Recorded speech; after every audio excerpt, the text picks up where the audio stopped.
கருத்தா சொல்லியிருப்பாங்க. அதனால அந்த நூல்களுக்கு வந்து சிறு பஞ்சமூலம் அப்படின்ற ஒரு பேர் வச்சிருக்கிறதா சொல்றாங்க. அதே போல திரிகடுகம் அப்படின்றது ஒரு இது. அதாவது கடுகம் அப்படின்னா அது அதிகமான காரமா இருக்கும். ஸோ காரமான 3 பொருளை சேர்த்திருக்காங்க. சுக்கு, மிளகு, திப்பிலின்ற 3 பொருள் சேர்த்திருப்பாங்க. இதுலயுமே ஒரு ஒரு பாடல்களுமே 3 விதமான கருத்துக்கள் சொல்லியிருப்பாங்க. ஸோ அதுக்கு திரிகடுகம் அப்படின்றத பேர் வச்சிருக்காங்க. ஸோ சித்த மருத்துவமும் தமிழும், தமிழ் இலக்கியம் எல்லாமே ஒன்னா கலந்ததுதான் நம்ம மருத்துவமா இருக்கு. நம்ம மொழி அதை தான் சொல்லுது. ஸோ இது வந்து 14 கீழ்கணக்கு நூல்கள்ல சொல்லியிருப்பாங்க. அடுத்த ஸ்லைடு.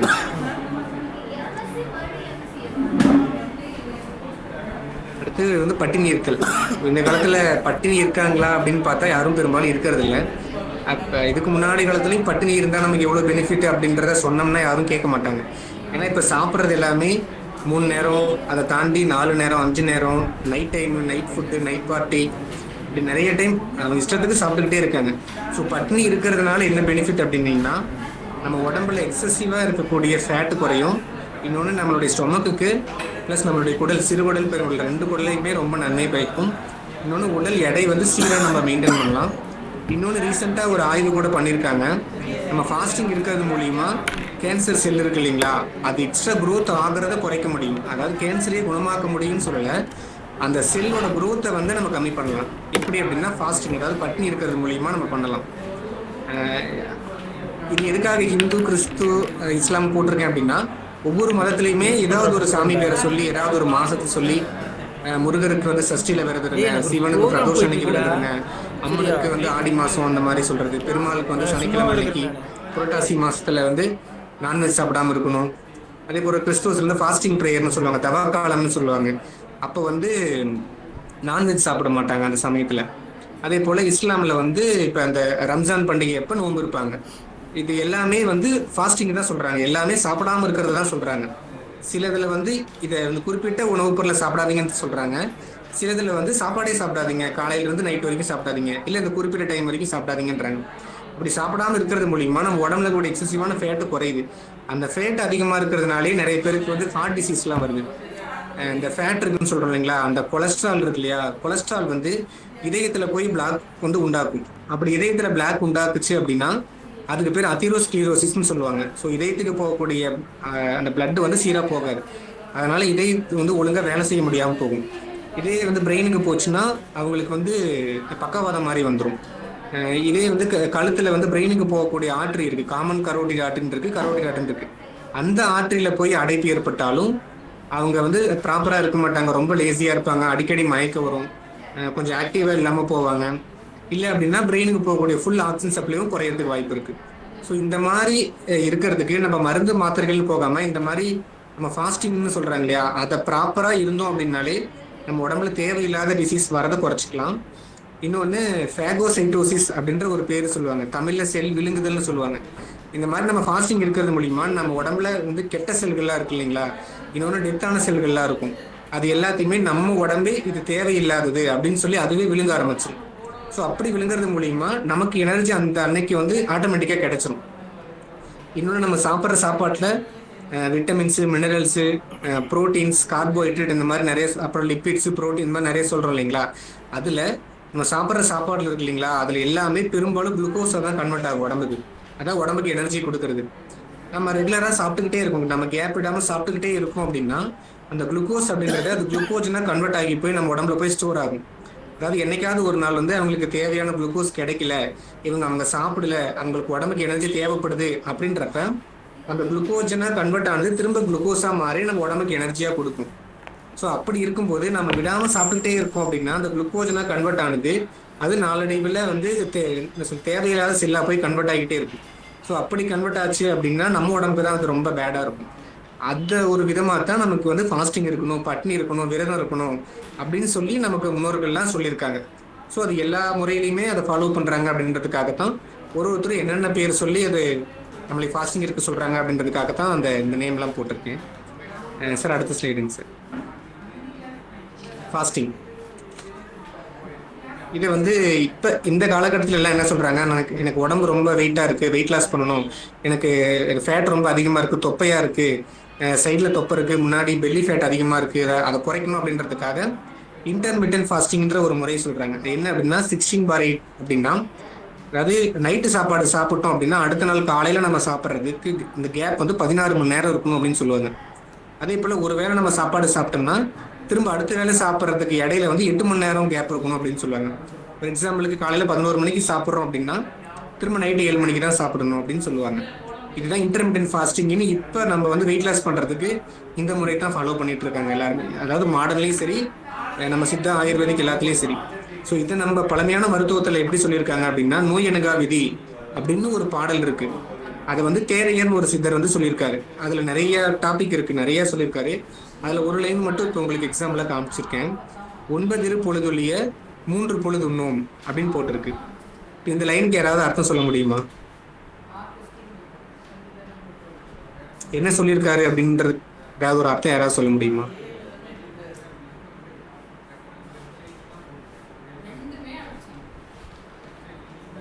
சார் சார் 9 2 வேளை தான் சாப்பிடணும், 3 வேளை சாப்பிடக்கூடாது அப்படிங்கிற மாதிரி சொல்லியிருக்கேன். ஆமாங்க சார், கரெக்ட். ஸோ இதைத்தான் தேரையர்னு ஒரு சித்தர் வந்து பல வருஷத்துக்கு முன்னாடியே நம்ம சாப்பிட்ற சாப்பாடு 2 மணி நேரம், நம்ம சாப்பிட்ற சாப்பாடு 2 வாட்டி தான் சாப்பிடணும், நம்ம 3 வாட்டி சாப்பிடக்கூடாது அப்படின்றதே சொல்லியிருக்காரு. ஆனால் நம்ம இப்போ எல்லாருமே 2 வேளை தான் சாப்பிட்றோமா? அதாவது 3 வேளைன்றது சாப்பிட்டுட்டு இருக்கோம். 3 வேளையும் தாண்டி இன்னும் இன்னும் ரொம்ப சாப்பிட்றோம். அதாவது காலையில் சாப்பிட்றோம், திரும்ப ஸ்நாக்ஸ் டைம்னு சொல்லி திரும்ப இடையில சாப்பிட்றோம், லஞ்சு சாப்பிட்றோம், அதில் ஒரு 4-4:30 மணி வாக்கில் திரும்ப ஒரு டீ காஃபி ஸ்நாக்ஸ் சாப்பிட்றோம், நைட்டு வீட்டுக்கு போய் சாப்பிட்றோம், அது பத்திலேருந்து திரும்ப சாப்பிட்டதுக்கு அப்புறம் டீ குடிச்சிட்டு படுக்கிறது, ஜூஸ் குடிக்கிறது, இந்த மாதிரி பண்ணுறோம். இல்லை ஃப்ரெண்ட்ஸு பார்ட்டி பர்த்டே அப்படின்னு சொல்லிட்டு திரும்ப நைட் நேரத்தில் கேக் கட் பண்ணி நைட் நேரத்தில் ஒரு கேக்குன்ற ஒன்று சாப்பிட்றோம். அது சாப்பிட்டு நைட் பார்ட்டி வைக்கிறோன்ற சொல்கிறது, அங்கே போய் ஒன்று சாப்பிட்றது, நைட்டில் வெளியே போகிறது, நைட் அவுட் போகிறது. அப்புறம் இப்போ இருக்க கல்ச்சர் எப்படி மாறிடுச்சு அப்படின்னா 1 மணிக்கு பிரியாணி, 3 மணிக்கு பிரியாணி, காலையில் விடிய காலத்தில் பிரியாணி, இப்படி பிரியாணி மயமாயிடுச்சு. நம்ம தலைமுறையில் அந்த மாதிரி அதை நோக்கி போயிட்டு இருக்காங்க. ஸோ இந்த அப்பயே சொல்லியிருக்காங்க, நம்ம ஒரு நாளைக்கு 2 வேளை தான் சாப்பிடணும். இப்படி சாப்பிட்டோம் அப்படின்னா நம்ம உடம்புல எந்த நோயுமே வராது அப்படின்றதுக்காக தான் தேரையர் வந்து நோய் அணுகா விதி, நோய் நம்மளை அணுகாமல் இருக்கிறதுக்கு இதெல்லாம் ஃபாலோ பண்ணணும்னு சொல்லியிருக்காரு. அதில் உணவை 2 வேளை தான் சாப்பிடணும் அப்படின்றத சொல்லியிருக்காரு. அதுவுமே எப்படி சொல்லியிருப்பாங்கன்னா சூரியன் மறையறதுக்கு முன்னாடி நம்ம சாப்பிடணும்னு சொல்லியிருப்பாங்க. அதாவது ஒரு 6 to 7 மணிக்குள்ளே சாப்பிட்டு படுத்துடணும். இதுதான் ப்ராப்பரானதாக இருந்துச்சு. இப்போ அதை நம்ம ஃபாலோ பண்ணாதனால தான் நம்ம உடம்பு ரொம்ப நம்ம குண்டா இருக்கும், நம்ம ஃபேட்டை குறைக்கணும் அப்படின்றத அது மாடர்ன் மெடிசன் என்ன பண்ணுறாங்கன்னா இன்டர்மீடியன்ட் ஃபாஸ்டிங் அப்படின்ற ஒரு பேரை வச்சு அது இந்த முறையில் ஃபாலோ பண்ணுறது. திரும்ப நம்ம ஃபாலோ பண்ணாததுலேயே அது திரும்ப நம்ம வந்து பண்ண வைக்கிறாங்க. இதுக்கு முன்னாடி நம்ம முன்னோர்கள் பண்ணதை தான் அவங்க மாடர்னாக ஒரு நேம் வச்சு நம்மளை ஃபாலோ பண்ண சொல்கிறாங்க. இதெல்லாம் நம்ம மறந்து போனதுக்கான காரணம் தான் இப்போ இன்னொருத்தங்க நம்மளுடைய முறைகள் வந்து ஃபாலோ பண்ணிட்டு இருக்காங்க. அதை நமக்கே சொல்லி கொடுக்குறாங்க இப்படித்தான் பண்ணணும் அப்படின்றது. ஸோ நம்மளுடைய பழமையை நம்ம மறந்ததுக்கான விளைவை தான் இப்போ நம்ம அனுபவிச்சுட்டு இருக்கோம். அடுத்த ஸ்லீடன்ஸ். ஸோ அடுத்து oil, no oil no boil அப்படின்ற ஒரு கான்செப்ட் இப்போ நிறைய பேருக்கு மத்தியில் பரவிட்டு இருக்கு. நம்ம கோயம்புத்தூரில் ஒரு ஹோட்டலே வச்சுருக்காங்க, நோ ஆயில் நோ பாயில்னு ஒரு ஹோட்டலே இருக்குது. இங்கே சுந்தராபுரமா இல்லை ஆர்எஸ்புரம்ன்ற சம்திங் தெரியல, அந்த இடத்துல ஒரு கடை இருக்குது. ஸோ ஆயில் சாப்பிட்டோம்னா நமக்கு உடம்புக்கு கெட்டது, கொலஸ்ட்ரால் அதிகமாக ஃபார்ம் ஆகும், கெடுதல் அப்படின்னு சொல்லிட்டு இருக்காங்க. இப்போ நிறைய பேர் ஆயில் எல்லாத்தையுமே அவாய்ட் பண்ண ஆரம்பிச்சிட்டாங்க. ஆயில் ஃபுட்டெல்லாம் சாப்பிடக்கூடாது, அதை சாப்பிட்டா கொலஸ்ட்ரால் அதிகமாக வந்துடுது அப்படின்னு சொல்கிறாங்க. ஃபேட் அப்படின்னா என்ன, கொலஸ்ட்ரால் அப்படின்னா என்ன, லிப்பிட் அப்படின்னா என்ன, யாராவது சொல்கிறீங்களாங்க சார்? நம்ம தமிழில் ஜென்ரலாக கொழுப்புன்னு சொல்லிடுவோம், ஆனால் மாடல் எல்லாம் தனித்தனியாக பிரித்து வச்சுருக்காங்க. ஸோ ஃபேட்டு அப்படின்னா என்ன, கொலஸ்ட்ரால்னா என்ன, லிப்பிட்னா என்ன?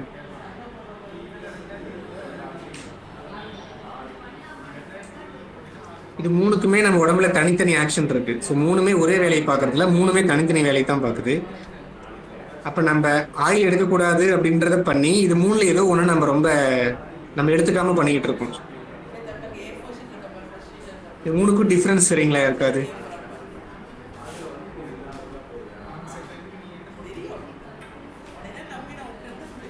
நானே சொல்லிடுறேன். ஃபேட் அப்படின்னா நம்ம ஸ்கின் இருக்கு இல்லைங்களா, ஸ்கின்னுக்கு மசில் இருக்கு இல்லையா, அந்த ஸ்கின்னுக்கு மசிலுக்கு அந்த இடைப்பட்ட இடத்துல இல்லை ஸ்கின்னுக்கு கீழே அடிப்போஸ் டிஷ்யூன்னு சொல்லுவாங்க, அந்த இடத்துல இருக்கக்கூடியது தான் ஃபேட்டு.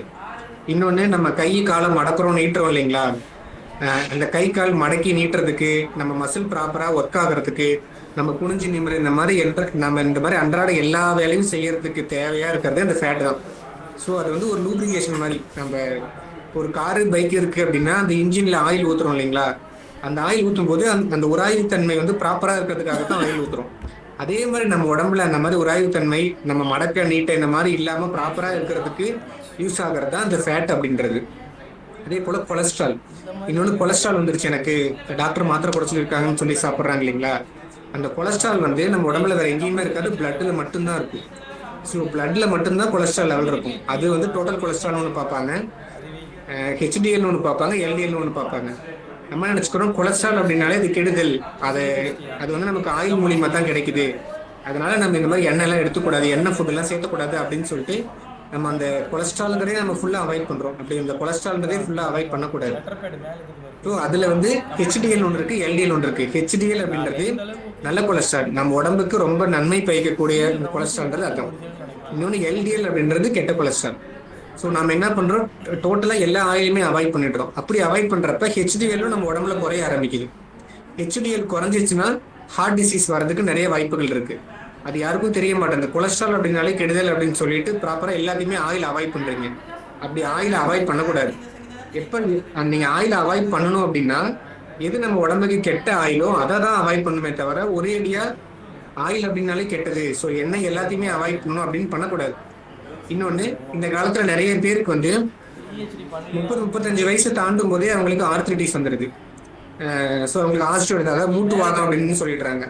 அது இந்த காலத்தில், அதாவது இந்த கம்மி ஏஜுக்கே ஏன் வருது அப்படின்னா ஆயில் ஐட்டம்ஸ் அவங்க ஃபுல்லாக வந்து குறைக்கிறாங்க. ஆயில்னாலே கெட்டது அப்படின்றத குறைக்கிறாங்க. இன்னொன்று, நல்ல ஆயிலை சாப்பிட மாட்டாங்க. நல்லெண்ணெய், கடலெண்ணெய் ரொம்ப நல்லது, அது யாரும் சாப்பிட்றது இல்லை. அதுக்கு மாற்றாக வந்து சன்ஃப்ளவர் ஆயில்னு ஒன்று சொல்லி எல்லாரும் யூஸ் பண்ணிருக்காங்க, ரீஃபைண்ட் ஆயில்னு சொல்லி எல்லாரும் யூஸ் பண்ணிருக்காங்க. இந்த 2 ஆயிலுமே அதிகமாக யூஸ் பண்ணவே கூடாது. இதை அதிகமாக யூஸ் பண்ணுறதுனால தான் நமக்கு கொலஸ்ட்ரால் லெவல் ரொம்ப பிளட்டில் அதிகமாகி அது உடம்புல எங்கேயாவது அடைப்பை ஏற்படுத்தி ஹார்ட்டுக்கோ பிரெயினுக்கோ ரொம்ப பிரச்சனை உண்டாக்குது. ஏன் எள்ளெண்ணெய்னு பேர் வைக்காம நல்லெண்ணெய்னு பேர் வைக்கிறாங்க? ரொம்ப நல்லது, உடம்புக்கு நல்லது, அதனால தான் எள்ளெண்ணெயை நல்லெண்ணெய்னு பேர் வச்சு நம்மளை யூஸ் பண்ண வச்சிருக்காங்க. அதே போல கடலை எண்ணெய், அதுவுமே நம்ம உடம்புக்கு ரொம்ப நல்லது. இன்னொன்று, இது ரெண்டையுமே எப்படி பிரித்து பார்க்கணும் அப்படின்னா, நல்லெண்ணெய் வந்து காமனாக எல்லாரும் சாப்பிடலாம், தேங்காய் எண்ணெயும் காமனாக எல்லாரும் சாப்பிடலாம். ஆனால் கடலெண்ணெய் சாப்பிட்றாங்க அப்படின்னா அவங்களுக்கு உடல் உழைப்பு அதிகமாக இருக்கும்.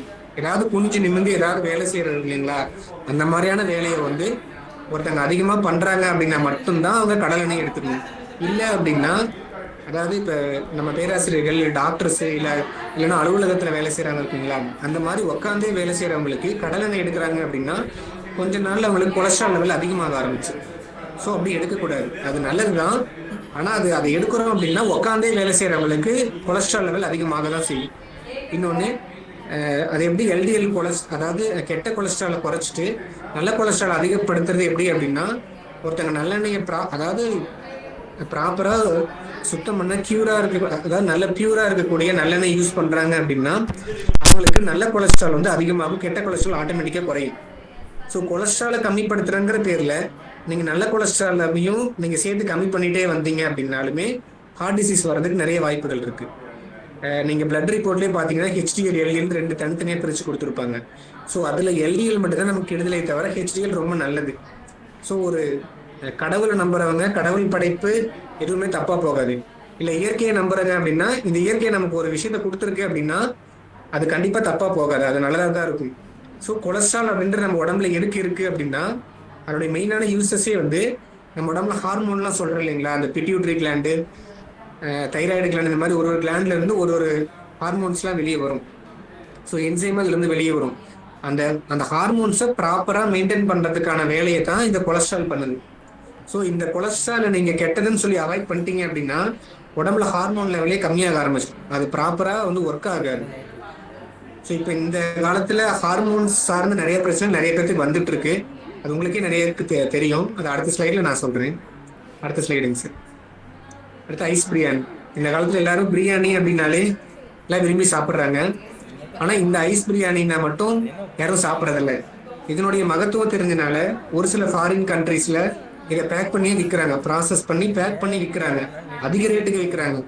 ஆனால் நம்ம ஊரில் இந்த ஐஸ் பிரியாணி யாரும் சாப்பிட்றதே இல்லை. ஐஸ் பிரியாணி அப்படின்னா பழைய சாதம். ஸோ பழைய சாதம் அப்படின்னா சாப்பாட்டில் தண்ணி ஊற்றி கரைச்சி குடிக்கிறதுன்னு கிடையாது, அதுக்குன்னு ஒரு ப்ரொசீஜர் இருக்குது. ஸோ ஃபஸ்ட்டு முன்னாடி நாள் சாப்பாட்லேயே நம்ம தண்ணி ஊற்றி வச்சிடணும். நைட்டு ஃபுல்லாக தண்ணி ஊற்றுறதுனா அந்த சாப்பாடு முழுகிற அளவுக்கு தண்ணி ஊற்றிடணும். அதுக்கப்புறம் அதில் தயிர் கலக்கணும், அப்புறம் அதில் உப்பு போடணும். ஸோ காரத்துக்காக நீங்கள் மாங்காய் யூஸ் பண்ணலாம், இல்லை மிளகாய் யூஸ் பண்ணலாம். அடுத்து சின்ன வெங்காயம். இது மூணுமே பார்த்தீங்கன்னா கிட்டத்தட்ட இருக்கக்கூடிய 6 சுவைகளில் 4 சுவை 5 சுவை இதுலேயே வந்துடும். ஒரு நாள் ஒரு மனுஷனுக்கு சாப்பாடு சாப்பிடும்போது 6 சுவைகளையும் அவங்களுடைய உடம்புக்கு போகணும். அப்போ தான் அவங்க உடம்பு ப்ராப்பராக இருக்கும், எந்த நோயும் வராமல் பார்த்துக்கும், டைஜஷன் ப்ராப்பராக இருக்கும், இம்யூனிட்டி பவர் அதிகமாக இருக்கும். ஆனால் எல்லாரும் பார்த்தீங்கன்னா 6 சுவைகள் சாப்பிட்றதே கிடையாது. ஸோ இந்த கசப்பாக இருக்கிறது யாரும் சாப்பிட்றதே இல்லை. பாவக்காயவே எல்லாரும் இப்போ எப்படி சமைக்க ஆரம்பிச்சிட்டாங்க அப்படின்னா, கசப்பு இல்லாத பாவக்காய் அப்படின்னு சமைக்க ஆரம்பிச்சிட்டாங்க. அந்த கசப்பு தன்மை தான் உடம்புக்கு வந்து நோய் எதிர்ப்பு சக்தி அதிகமாக கொடுக்குது, ஸ்கின் டிசீஸ் வராமல் பார்த்துக்குது. இன்னொன்று சுகர் ஓட்டங்களுக்கு அதிகமாக இருக்குது அப்படின்னா பாவக்காய் குடிச்சிங்க அப்படின்னா சுகர் வந்து அவங்களுக்கு ஆட்டோமேட்டிக்காக குறையும். ஆனால் இப்போ சமையல் எல்லாம் என்ன பண்ணுறாங்க அப்படின்னா, பாவக்காய் பொரியல் பாவக்காய் குழம்புன்னு சாப்பிட்றாங்க, ஆனால் கசப்பு இல்லாமல் சாப்பிடணும்னு எதிர்பார்க்குறாங்க. அந்த பாவக்காயில் இருக்கக்கூடிய கசப்பு தான் நமக்கு நல்லதே செய்யுது, ஆனால் அந்த கசப்பையே வேணும்னு அவாய்ட் பண்ணிட்டோம். ஸோ இந்த பழைய சாதத்தில் கிட்டத்தட்ட 5 விதமான சுவைகள், 4 விதமான சுவைகள் உங்களுக்கு கண்டிப்பாக வந்துடும்.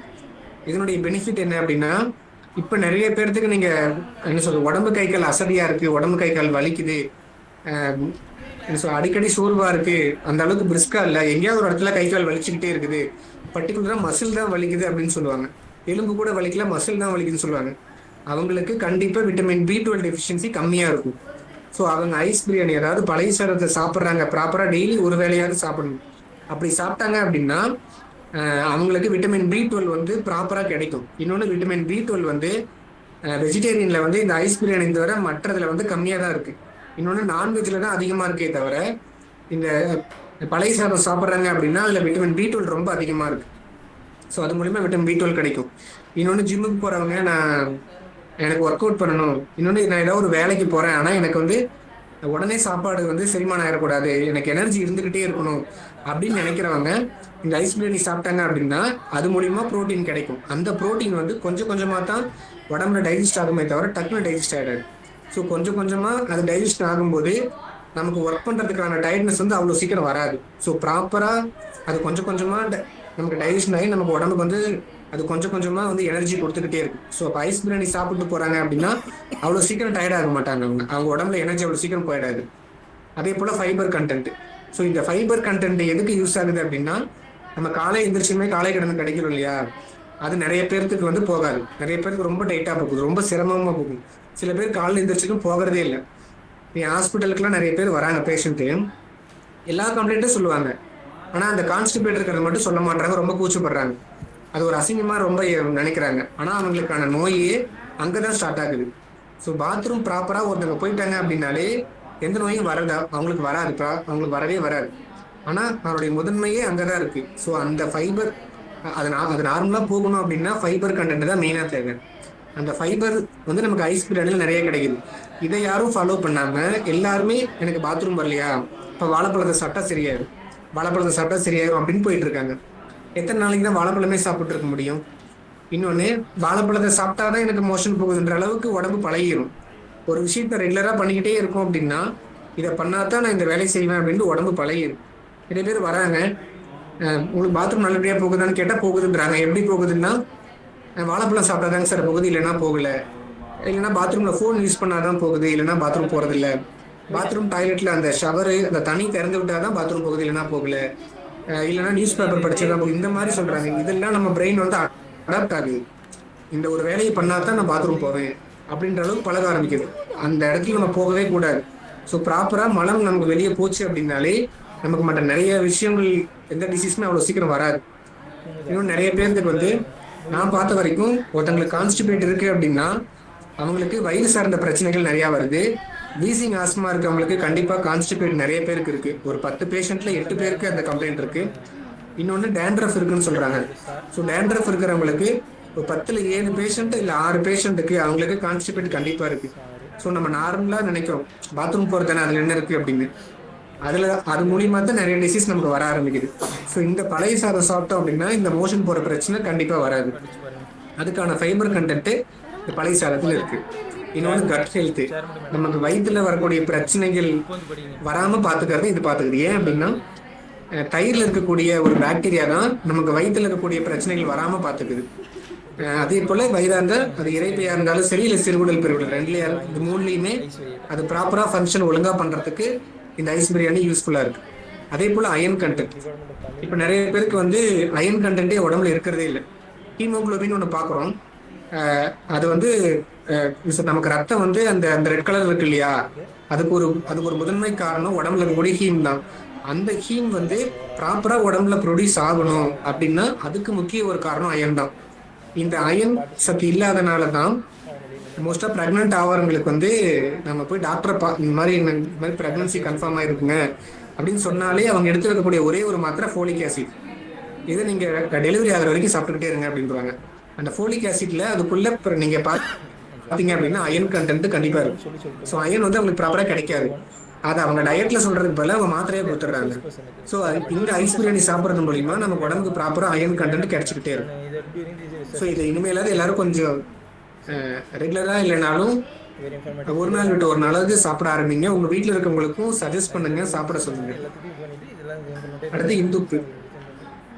இப்ப பெரும்பாலான பேருக்கு வந்து தைராய்டுன்ற ஒரு பிரச்சனை வந்து மோஸ்ட் ஆஃப் த பெண்களுக்கு, நம்ம பார்க்கக்கூடிய பெண்கள் எல்லாத்துக்குமே தைராய்டு கம்ப்ளைண்ட் வந்துருக்கு. ஹைப்போ தைராய்டுன்னு சொல்றாங்க, ஹைப்பர் தைராய்டுன்னு சொல்றாங்க. நீங்க அலோபதி போறீங்க அப்படின்னா, அதாவது அலோபதி வந்து நான் வந்து குறை சொல்லல, அவங்கள்ட்ட இருக்கக்கூடிய மருத்துவம் அவ்வளவுதான் அப்படின்றத சொல்றேன் நான். அலோபதி போறீங்க அப்படின்னா காலையில் எந்திரிச்சதும் பல்லு விளக்காம இல்லை பல்லு விளக்கானதுமே 6 மணிக்கு இந்த மாத்திரையை போட்டுருங்க அப்படின்னு சொல்லி தைராக்சின் ஒரு மாத்திரையை கொடுப்பாங்க. இதுதான் உங்கள்ட்ட இருக்க மருத்துவம். அந்த மாத்திரை வந்து 25 mg, 50 mg, 75 mg, 200 mg இது மட்டும்தான் உங்கள்ட்ட மருத்துவமா இருக்குமே தவிர அந்த தைராய்டை குணப்படுத்துறதுக்குன்னு ஒரு மருந்து இருக்காது. இதை எப்படி சாப்பிடணும் அப்படின்னா நீங்க லைஃப் லாங் சாப்பிட்டுக்கிட்டே இருங்க அப்படின்ட்டுவாங்க. ஸோ இப்போ ஒருத்தங்க ப்ரெக்னென்ட் ஆகுறாங்க அப்படின்னாலுமே அந்த மாத்திரையை கண்டினியூ பண்ணணும். நம்மளுக்கு டெலிவரிக்குனாலுமே அந்த மாத்திரையை சஜஸ்ட் பண்ணி தான் அடுத்து ப்ராப்பராக அவங்க டெலிவரிக்கு என்னென்ன அனஸ்தீசியா கொடுக்கணுன்றதை முடிவு பண்ணுறதே தைராய்டு டேப்லெட் தான். ஸோ அப்படி இருக்கக்கூடிய ஒரு தைராய்டு நமக்கு வராமல் பார்த்துக்கணும் அப்படின்னா அது உப்புல மட்டும்தான் இருக்கும். ஏன் தைராய்டு வருது அப்படின்னா நம்ம சாப்பிட்ற உப்புல வந்து அயோடின் அப்படின்ற கண்டென்ட் இருக்கணும். அது இல்லாம போறனால தான் தைராய்டு வருது. அப்ப நம்ம டெய்லியுமே சாப்பாடுல உப்பு போட்டு தான் சாப்பிட்றோம். அப்புறம் எப்படி நமக்கு வந்து அயோடின் கம்மியாகி அவங்களுக்கு எப்படி தைராய்டு வருது? இப்போ நம்ம சாப்பிட்ற சாப்பாடுல அந்த உப்புல வந்து அயோடின் இருக்கா? அப்படி அயோடின் இருந்துச்சு அப்படின்னா நமக்கு நேரம் தைராய்டு வரக்கூடாது இல்லையா? இதுக்கு முன்னாடி காலத்துல தைராய்டு இல்லைன்னு நான் சொல்லல, இருந்துச்சு. இதுக்கு முன்னாடி இந்த நம்ம முன்னோர்கள் இருக்கும்போதெல்லாம் இந்த நோய் இல்லை, இப்பதான் இருக்குது அப்படின்னு சொல்லல. அப்ப இருந்தவங்களுக்கு இருந்துச்சு. அப்போ ஒரு 10 பேருக்கு இருக்கு அப்படின்றது இப்போ ஒரு 100 பேருக்கு இருக்கு. இது என்ன காரணம்? நம்ம டெய்லி சாப்பிட்ற சாப்பாடுல உப்பு போட்டு தான் சாப்பிட்றோம். அப்படி இருந்தும் ஏன் நமக்கு தைராய்டு வருது? அப்ப அந்த உப்புல வந்து அயோடின் கண்டென்ட்டே இல்லை. இது அயோடின் உப்பு அப்படின்னு விற்கிறாங்க, ஆனா அந்த உப்புல அயோடின் இருக்கான்றது தெரியல. இதுக்கு முன்னாடி பார்த்தோம்னா கல் உப்புன்னு சொல்லி வித்துட்டு இருந்தாங்க. அதே போல இந்துப்புன்னு சொல்லி வித்துட்டு இருந்தாங்க. அந்த கல்லுப்பி இந்துப்பியும் ப்ராப்பரா நீங்க டெய்லி உங்க சமையல எடுத்துக்கிறீங்க அப்படின்னா உங்களுக்கு இந்த தைராய்டுன்ற பிரச்சனையே வராது. இன்னொன்னு, இந்த உப்பை வச்சுதான் நம்ம உடம்புல பிபி அதிகமாகுது கம்மியா இருக்குன்றது சொல்லுவாங்க. ஒருத்தவங்களுக்கு லோ பிபி அப்படின்னா அவங்க சாப்பிட்ற சாப்பாடுல உப்போட அளவு வந்து கம்மி பண்ணிக்கிட்டாங்கன்றது அர்த்தமா இருக்கும். இல்லைன்னா அவங்க சாப்பிட்றதே கொஞ்சம் குறைச்சிக்கிட்டாங்கன்றதா இருக்கும். இன்னொன்று, ஹை பிபி இருக்கு அப்படின்னா அவங்க உடனே உப்பை வந்து குறைக்க சொல்லுவாங்க. சாப்பிட்ற சாப்பாடுல கொஞ்சம் உப்பை குறைச்சி போடுங்க, அதிகமாக போடாதீங்க அப்படின்வாங்க.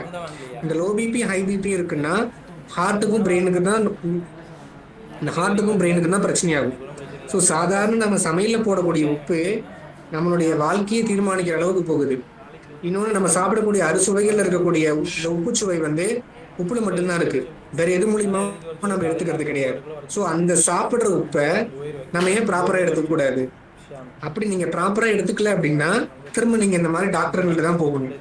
அவங்கள்ட்ட போறப்ப அவங்க ஒரு மாத்திரை கொடுத்து நீங்க லைஃப் லாங் சாப்பிடுங்கன்றாங்க. இந்த உப்பு மூலியமா வரக்கூடியது இந்த 2 நோய் தான், தைராய்டு, பிபி. இது 2க்குமே நீங்க அலோபதி போனீங்கன்னா இதுக்கு வந்து கியூர் பண்ண முடியாது, நீங்க லைஃப் லாங் மாத்திரை எடுத்துக்கிட்டே தான் இருக்கணும் அப்படின்னு சொல்லிடுவாங்க. ஸோ கியூர் பண்ண முடியாத ஒரு நோய்க்கு நம்ம போறதுக்கு அந்த நோய் வராம பாத்துக்கிறதுக்கு நம்ம சாப்பிடக்கூடிய உப்பை நம்ம ப்ராப்பரா சாப்பிட்டுக்கலாம்.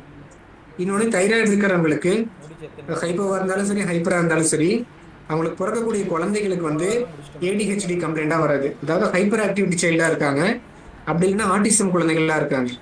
பெரும்பாலான குழந்தைகள் அந்த மாதிரி பிறக்குது. இப்படி இருக்கவங்களுக்கு இதுதான் பிறக்கும்னு சொல்லல, பெரும்பாலானவங்களுக்கு பிறக்கக்கூடிய குழந்தைகள் இந்த மாதிரி தான் இருக்கு. இல்லை அப்படின்னா அவங்க இன்ஃபெர்டிலிட்டியா இருக்காங்க, அவங்களுக்கு குழந்தை பிறக்கிற தன்மையே இல்லாம போயிடுது. இப்போ நம்ம ஊர்ல அதிகமா இருக்கக்கூடிய ஹாஸ்பிட்டல்ல நீங்கள் எங்கே போனீங்கனாலும் அப்படின்னா ஒரு டிஸ்ட்ரிக்ட் உள்ள போகிறீங்க அப்படின்னா அந்த டிஸ்ட்ரிக்ட் உள்ள கண்டிப்பாக ஒரு 50 ஹாஸ்பிட்டலாவது இருக்குது. இன்ஃபெர்டிலிட்டி ஹாஸ்பிட்டல் அப்படின்னு ஓப்பன் பண்ணிடுறாங்க. ஸோ இதெல்லாம் நம்ம வராமல் பார்த்துக்கணும் அப்படின்னா நம்ம டெய்லி யூஸ் பண்ணுற உப்பை வந்து இந்த இந்துப்போ கல்லுப்போ யூஸ் பண்ணோம் அப்படின்னா இந்த கம்ப்ளைண்ட் வராமல், இந்த மாதிரியான பெரிய விளைவுகள் வராமல் நம்ம தடுத்துக்கலாம். அடுத்த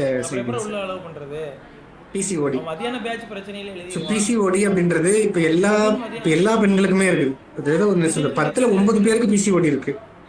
அது எப்படி வருது அப்படின்னா அவங்க சாப்பிடக்கூடிய உணவு முறைகள் மாறுறதுனால தான் வருது. இன்னொன்று சொல்றாங்க, இந்த பிராய்லர் கோழி வந்து சாப்பிட்றதுனால வருது அப்படின்னு ஒரு காலத்தில் சொல்லிட்டு இருந்தாங்க. அப்புறம் பிராய்லர் கோழிங்கெல்லாம் வரல, அப்படி இன்ஜெக்ஷன் போட்டு வளர்த்துறதுனால வரல, நாங்கள் ரிசர்ச் பண்ணிட்டோம், அப்படி நாங்கள் இன்ஜெக்ஷன் போடுறதுனால அந்த கோழியை வந்து வளர்றது கிடையாது, அதனால பிசிஓட வர்றது கிடையாதுன்ற ஒரு அவங்களே ஒரு ஆய்வு வைக்கிறாங்க. அப்போ எப்படி ஒரு அதாவது ஒரு கோழி வளர்றதுக்கு, ஒரு ஆடு வளர்றதுக்கு, ஒரு மனுஷன் வளர்றதுக்கு இவ்வளோ ஆண்டு தான் இருக்கு அப்படின்னு நமக்கு இருக்கும்போது எப்படி ஒரு கோழி மட்டும் குறைஞ்ச காலகட்டத்தில் டக்குன்னு வளர முடியும்? எந்தவித எக்ஸ்ட்ரலாக எதுவுமே அதுக்கு இன்ஜெக்ட் பண்ணாமல் கொடுக்காம உணவு முறையில் எந்த மாற்றங்களையும் பண்ணாமல் எப்படி ஒரு கோழி வந்து குறைஞ்ச காலகட்டத்தில் டக்குன்னு அதிகமாக வளரும்? எனக்கு தெரிஞ்சு நான் பார்த்த வரைக்கும் இந்த பிராய்லர் கோழி அதிகமாக எடுக்கிறவங்களுக்கு மட்டும்தான் பிசிஓடி கம்ப்ளைண்ட் அதிகமாக வருது. பிசிஓடி அப்படின்னா என்னன்னா பாலிசிஸ்டிக் ஓவேரியன் டிசீஸ்ன்னு சொல்லுவாங்க மாடலில். நம்ம தமிழில் வந்து சினைப்பை நீர்க்கட்டி.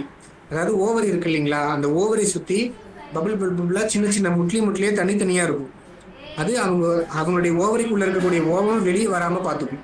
அப்படி வெளியே வந்தால் தான் அவங்க பீரியட்ஸே ஆவாங்க. வெளியே வந்தால் தான் அவங்களால ப்ராப்பராக அவங்களால கருவை வந்து அது ஃபார்ம் ஆகும். அந்த உள்ளே இருக்கக்கூடிய ஓவமே வெளியே வரல அப்படின்னா அவங்க பீரியட்ஸும் ஆக முடியாது, அவங்க ப்ரெக்னெண்ட்டும் ஆக முடியாது. அதுதான் இந்த நோயோட முதல் தன்மை. இது நான் பார்க்குற நிறைய பேருக்கு, நிறைய பெண்களுக்கு இது அதிகமாக இருக்குது. நீங்கள் மாடர்ன் போகும்போது ஒரு சில டாக்டர் இதை ட்ரீட் பண்ணுறாங்க. ஒரு சில பேர் வந்து இது ஒன்றும் பிரச்சனை இல்லைப்பா, நீங்கள் ப்ரெக்னென்ட் ஆகும்போது பார்த்துக்கலாம், இப்போ அதை பற்றி கவலைப்படாதீங்க அப்படின்னு சொல்லிடுறாங்க. பிசிஓடி இருக்குது, ஆனால் சில பேருக்கு ப்ராப்பராக அவங்களுக்கு வந்து பீரியட்ஸ் ஆகுது அப்படின்னா நம்ம என்ன சொல்கிறது, இப்போ கேர்ள்ஸ் உடம்புல 2 ஓவரி இருக்கும். லெஃப்ட் சைடு ஒன்று, ரைட் சைடு ஒன்று இருக்கும்.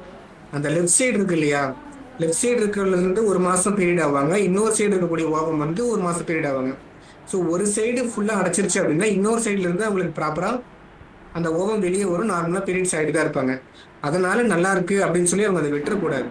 ஸோ ப்ராப்பராக அதுக்கான மெடிசன் எடுக்கணும். அப்படி மெடிசன் எடுத்துக்கணும், போய் டாக்டரை பார்க்கணும் அப்படின்னு இல்லாமல் அவங்க வீட்டிலேயே அதை வந்து நார்மலைஸ் பண்ணிக்கணும் அப்படின்னா நான் அந்த பிபிடியில் போட்டிருக்கக்கூடிய இந்த உணவு முறையை அவங்க ப்ராப்பராக ஃபாலோ பண்ணாங்க அப்படின்னா பிசிஓடிக்குன்ட்டு அவங்க மெடிசன் எடுக்கவே தேவையில்லை. மெடிசனே இல்லாமல் அதை க்யூர் பண்ணிக்கலாம்.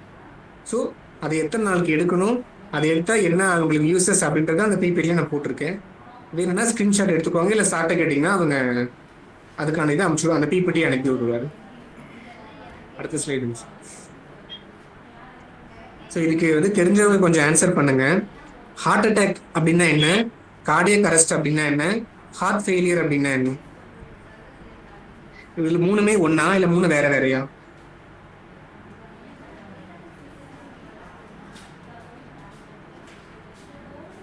ஆன்சர் பண்றீங்களா? ஹார்ட் அட்டாக்னா இதயத்துக்கு ரத்தம் போகாம நிற்கிறது.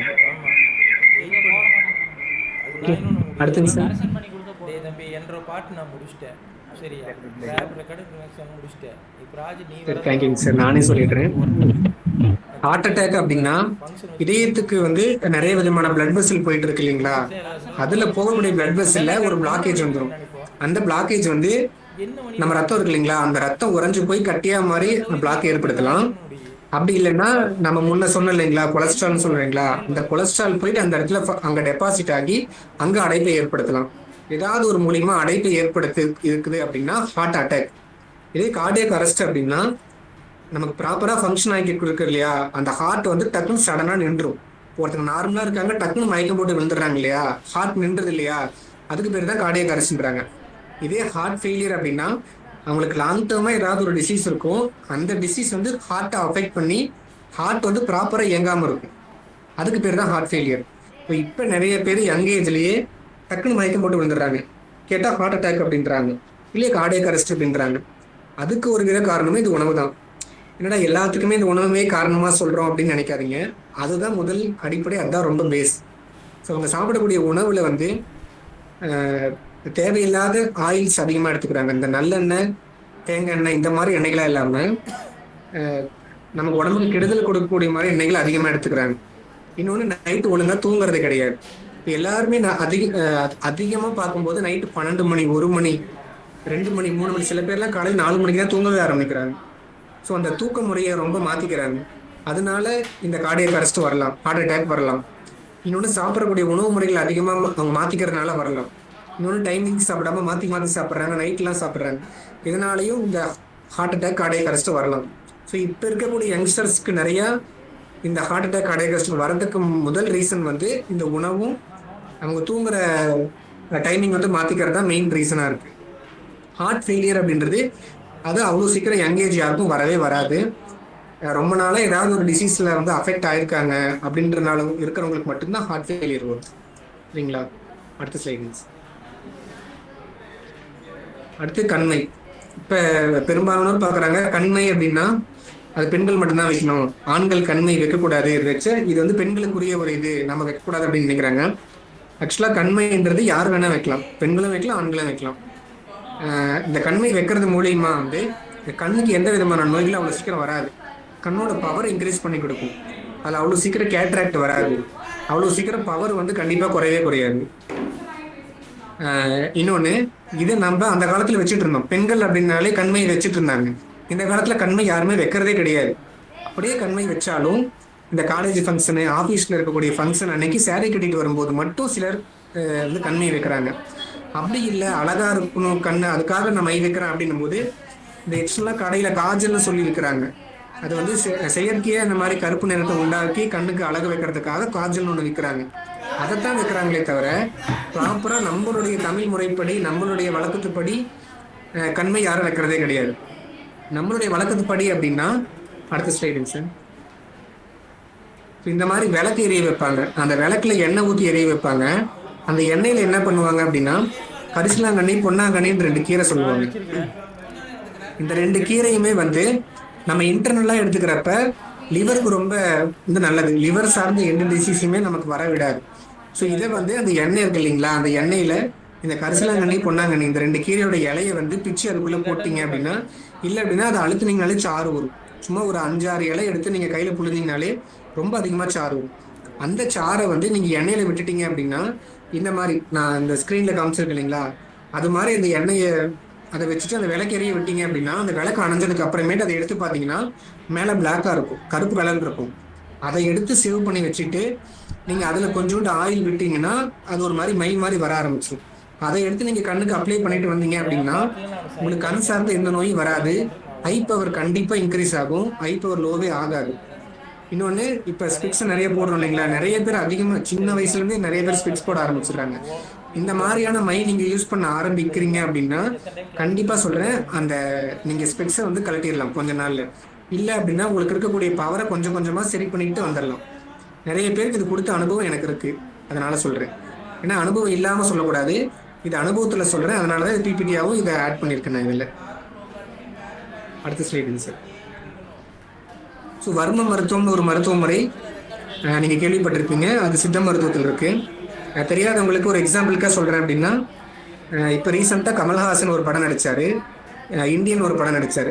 அதில் வந்து அந்த வர்மம் பண்ணி இந்த கழுத்தில் பண்ணோம்னா அவங்க கை கால் அப்படியே விளங்காமல் போயிடுதுன்னு சொல்கிறோம் இல்லைங்களா, அது வந்து வர்ம அடிமுறை.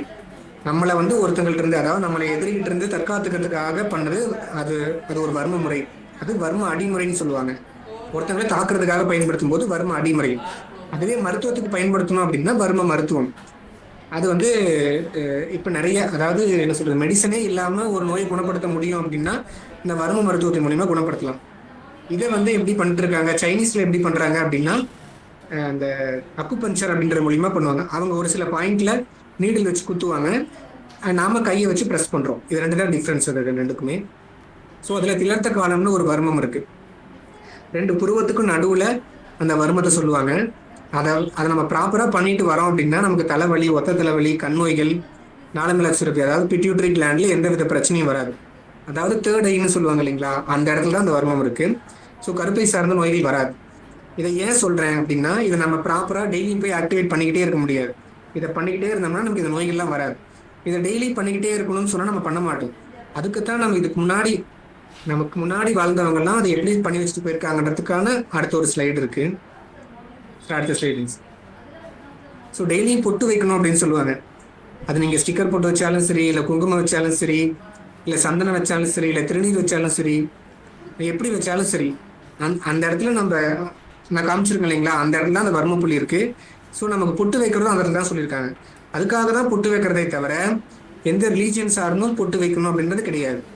அப்படி சொன்னோம்னா தான் ஃபாலோ பண்ணணுன்றதுக்காக அப்படி சொல்லியிருக்காங்களே தவிர மற்றபடி எந்த ரீசனுக்காக பொட்டு வைக்கிறாங்கன்றது எனக்கு தெரியல ரிலீஜியன்ல. ஆனால் இப்படி நீங்கள் அந்த பொட்டு வைக்கிறது மூலியமா அந்த வர்மத்தை நம்ம டெய்லி ஆக்டிவேட் பண்ணிக்கிட்டே இருக்கலாம்.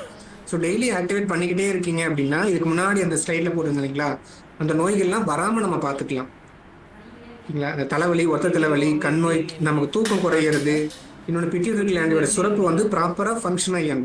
ஸோ ஒருத்தங்களுக்கு இந்த நோயெல்லாம் ஒருத்தங்க எனக்கு இருக்குது அப்படின்னு சொல்லி வந்தாங்க அப்படின்னா நாங்கள் வர்ம மருத்துவத்தில் அந்த வர்மா பாயிண்ட் தான் ஆக்டிவேட் பண்ணி கொடுப்போம் நாங்கள். அடுத்த ஸ்லைடு. ஸோ இதுக்கு முன்னாடி ஒத்த ஜடை ரெட்ட ஜடைன்னு சொல்லுவாங்க இல்லைங்களா, ஒத்த ஜடை எப்போ போடுவாங்க, ரெட்ட ஜடை எப்போ போடுவாங்க பெண்கள்? அந்த கால இடைவெளி தெரியுங்களா யாருக்காவது? எப்பப்பெல்லாம் ஒத்த ஜடை போடுறாங்க, எப்பப்பெல்லாம் ரெட்ட ஜடை போடுறாங்க? சொல்லு. ரஃப்னா என்ன எடுத்துட்டு வருவீங்க, நான் செக் பண்ணிட்டு இருக்கேன் உனக்கு. சார் குழந்தைய பருவத்துல வந்து ஒத்த ஜடை போட்டுக்குவாங்க. அதுவே கொஞ்சம் பெருசாகும் போது அதிகமா முடி வளர 2 ஜடையா போட்டுக்குவாங்க. ஓகேங்க. அதுக்கு அதுதான் மறைஞ்சிருக்கக்கூடிய ரீசனு. ஸோ உண்மையான ரீசன் என்ன அப்படின்னு பார்த்தீங்கன்னா, ஒரு பெண் வந்து அவங்க அந்த வயதுக்கு வர்றதுக்கு முன்னாடி வரைக்கும் ரெட்டை ஜடை போட்டுருப்பாங்க. வயசுக்கு வந்ததுக்கு அப்புறமேட்டு ஒத்த ஜடை போடுவாங்க. அதுக்கான ரீசன் என்ன அப்படின்னா, அவங்க வயசுக்கு வர்றதுக்கு முன்னாடி வரைக்கும் அவங்க பீரியட்ஸே ஆக மாட்டாங்க. ஸோ பீரியட்ஸே ஆகாமல் இருக்காங்க அப்படின்னா அந்த கர்ப்பப்பையில ஏதாவது ஒரு பிரச்சனை வரலாம். அதாவது நம்ம ரோட்ல போறோம் அப்படின்னா, இல்லை காட்டு பாதையில போறோம் அப்படின்னா, அந்த ரோடை ஒருத்தவங்க யூஸ் பண்ணாமலே இருக்காங்க அப்படின்னா அங்கே நிறைய குப்பை விழுகும், அங்கே செடி முளைக்கும், மரம் முளைக்கும். அந்த இடமே வந்து ஒரு ப்ராப்பராக இல்லாத இடமா மாறிடும். ஒருத்தவங்க அந்த இடத்துல வந்து ப்ராப்பராக போய்கிட்டே இருக்காங்க அப்படின்னா அந்த இடத்துல எந்த பிரச்சனையும் வராது. ஸோ அவங்க பீரியட்ஸ் ஆகிறதுக்கு முன்னாடி வரைக்குமே அந்த இடத்துல அந்த கருப்பையில் எந்த ஒரு சைக்கிளுமே நடக்காது, பீரியட்ஸே ஆக மாட்டாங்க. ஸோ பீரியட்ஸே ஆகாமல் இருக்காங்க அப்படின்னா அந்த இடத்துல ஏதாவது ஒரு பிரச்சனை வரக்கூடாது. அங்கே என்ன பிரச்சனை வரும் அப்படின்னா ஃபெலோபியன் டியூபல் பிளாக்னு சொல்லுவாங்க. இந்த ஃபெலோபியன் டியூப்னு ஒன்று சொல்லுவாங்க பெண்களுக்கு கருப்பையில்.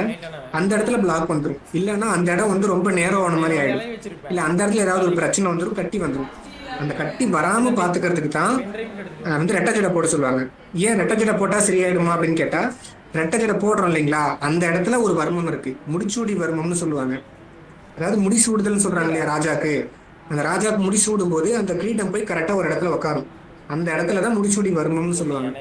அந்த இடத்துல ரெட்டை ஜடையுமே போடுவாங்க. சார் அடுத்த ஸ்லைடுங்க சார். இந்த ஸ்லைடில் வந்து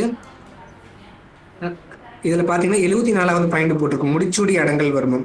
அது பார்த்தீங்க அப்படின்னா அந்த கழுத்துக்கு பின்னாடி இருக்கு இல்லைங்களா, அந்த இடத்துல தான் வரும். ஸோ இந்த இடத்துல தான் ரெட்டை ஜடையை நமக்கு போட சொல்லுவாங்க.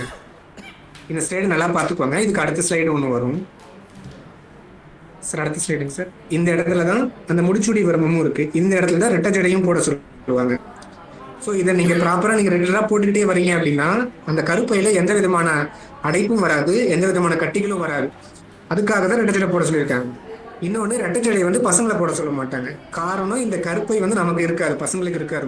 மோஸ்டான இல்லை, பசங்களுக்கு இருக்கவே இருக்காது, பெண்களுக்கு தான் இருக்கு. அதனால தான் பெண்களுக்கு முடிய வளர்க்க சொல்றது. முடிய வளர்த்து இந்த இடத்துல இந்த மாதிரி ஒரு வர்மா பாயிண்ட் இருக்குமா, நீ டெய்லி ஆக்டிவேட் பண்ணிக்கிட்டே இருந்தால் பண்ண மாட்டாங்க. ஸோ நம்ம முடிய வளர்த்து அந்த முடியில வந்து ரெட்டை ஜடை போட சொல்லிடுறது. அடுத்த ஸ்லைடு. அடுத்த ஸ்லைடு. ஸோ இப்போ ரெட்டை ஜடை படுத்தாச்சு. அடுத்து ஒத்த ஜடை. ஏன் ஒத்த ஜடை போட சொல்றாங்கன்னா, அந்த இடத்துல பிடரி வர்மம்னு ஒரு வர்மம் இருக்கு. அந்த வர்மம் எப்பயுமே ஆக்டிவா இருக்கிறது மூலியமா நமக்கு தலை சுத்தல், அதாவது வெட்டிகோன்னு சொல்லுவாங்க. டக்குன்னு எந்திரிச்சாலே தலை சுத்துற மாதிரி இருக்கு, அண்ணாந்து பார்த்தா தலை சுத்துற மாதிரி இருக்குன்னு சொல்லுவாங்க. இன்னொன்று மயக்க உணர்வு. இந்த மயக்கம் வருது, தூக்கமின்மை இல்லாமல் போகிறது. இது வராமல் பார்த்துக்கிறதுக்கு தான் ஒத்த ஜடை போட சொல்லுவாங்க. அடுத்த ஸ்லைடிங்ஸ். ஒத்த ஜடை போடுறது இந்த பிடரி வருமானம் இருக்கு இல்லைங்களா, நம்ம மொட்டை அடிச்ச இந்த இடத்துல புளி மாதிரி தெரியும் நம்ம தலைக்கு பின்னாடி, அந்த இடத்துல தான் பெரும்பாலுமே ஒத்த ஜடை போட சொல்லுவாங்க. நீங்கள் ஃபுல்லாக முடிய பின்னிட்டே வரீங்க அப்படின்னா கரெக்டாக அந்த இடத்துல தான் முடிச்சு போட்டு போட சொல்லுவாங்க. ஸோ ஒத்த ஜடைக்கும் ரெட்டை ஜடைக்கும் இதுதான் ரீசன். இப்போ பெரும்பாலும் யாரும் அந்த ஜடை பின்னி போடுறதே யாரும் பண்ணுற, எல்லாரும் லூஸ் ஹேரில் தான் இருக்காங்க.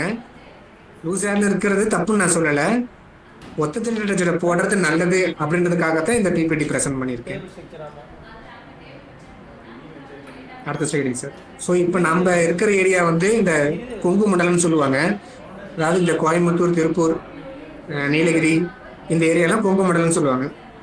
ஸோ இப்போ வந்து நார்மல் டெலிவரி அப்படின்றது இல்லை சிசேரியன் அப்படின்றது அலோபதி மட்டும்தான் பண்ண முடியும் அப்படின்றது கிடையாது. இதுக்கு நம்ம முன்னோர்கள் ஒரு எக்ஸாம்பிளாக இருந்துட்டு போயிருக்காங்க. கொங்கு மண்டல சதகம் அப்படின்ற ஒரு நூலில் இங்கே கொங்கு மண்டலத்தில் ஒருத்தங்க நார்மல் டெலிவரி ஒரு பெண்ணுக்கு பார்த்துருக்கிறதா அவங்களுடைய புக்லேயே எழுதி வச்சுட்டு போயிருக்காங்க. ஸோ அதுக்கான பாடல் தான் இது. நீங்கள் உங்கள் காலேஜ் தமிழ் லைப்ரரியில் கொங்கு மண்டல சதகம்னு ஒரு நூல் இருக்கும் கண்டிப்பாக. அதை எடுத்து பார்த்தீங்க அப்படின்னா இந்த மாதிரி ஒரு பெண் வந்து, அதாவது சித்தர்கள் அப்படின்னாலே ஆண்கள் தான் சொல்கிறோம், அப்படி கிடையாது. சித்தர்களில் பெண்களும் நிறைய பேர் இருந்திருக்காங்க. அதில் வந்து பாரம்பரியமாக சித்த மருத்துவத்தை வந்து ஒருத்தங்க ஃபாலோ பண்ணியிருக்காங்க, ஒருத்தங்க மருத்துவ வச்சு ஃபாலோ பண்ணியிருக்காங்க. அவங்க பேர் மங்களை அப்படின்றது. அவங்க வந்து மகிழ் ஊட்டு அப்படின்றத ஒன்று சொல்லியிருக்காங்க. மகிழ் ஊட்டு அப்படின்னா இந்த கஞ்சாலாம் சொல்கிறோம் இல்லைங்களா, அப்புறம் இந்த புகையிலைன்னு சொல்லுவாங்க. அதில் வந்து நிக்கோட்டின் அப்படின்ற ஒரு இது கிடைக்கு, அப்படின்ற ஒரு என்சைம் மாதிரி ஒன்று சுரக்கும். அதை எடுத்து அவங்களுக்கு கொடுத்து இன்னொன்று எக்ஸ்டர்னலாக அதை அப்ளை பண்ண வச்சு, அவங்க வயிற்றில் அப்ளை பண்ண வச்சு, இன்டர்னலாக அவங்களுக்கு வந்து அந்த கஞ்சாவில் கொஞ்சம் மட்டும் கொடுத்து அவங்கள மயக்கமடைய வச்சு அவங்களுக்கு ஆப்ரேஷன், அதாவது இப்போ சிசேரியன்னு சொல்கிறோம் இல்லைங்களா, அந்த ஆப்ரேஷனை நமக்கு பல வருஷத்துக்கு முன்னாடியே பண்ணியிருக்காங்க. அது நம்ம தமிழர்கள் பண்ணியிருக்காங்க, கொங்கு மண்டலத்தில் பண்ணியிருக்காங்க. அதுக்கான ப்ராப்பர் எவிடன்ஸாகவே இந்த நூல் இருக்குது. அதை எடுத்து பார்த்தீங்கன்னா தெரியும். ப்ராப்பராக எடுத்து திரும்ப அவங்களுக்கு ஆப்ரேஷன் பண்ணி அந்த குழந்தையும் நல்லா இருந்திருக்கு, அவங்க அம்மாவும் நல்லா இருந்திருக்காங்க. ஸோ அது கொங்கு மண்டல சதகம்ன்ற நூல்லையே இருக்குது. எடுத்து பார்த்தீங்கன்னா தெரியும்.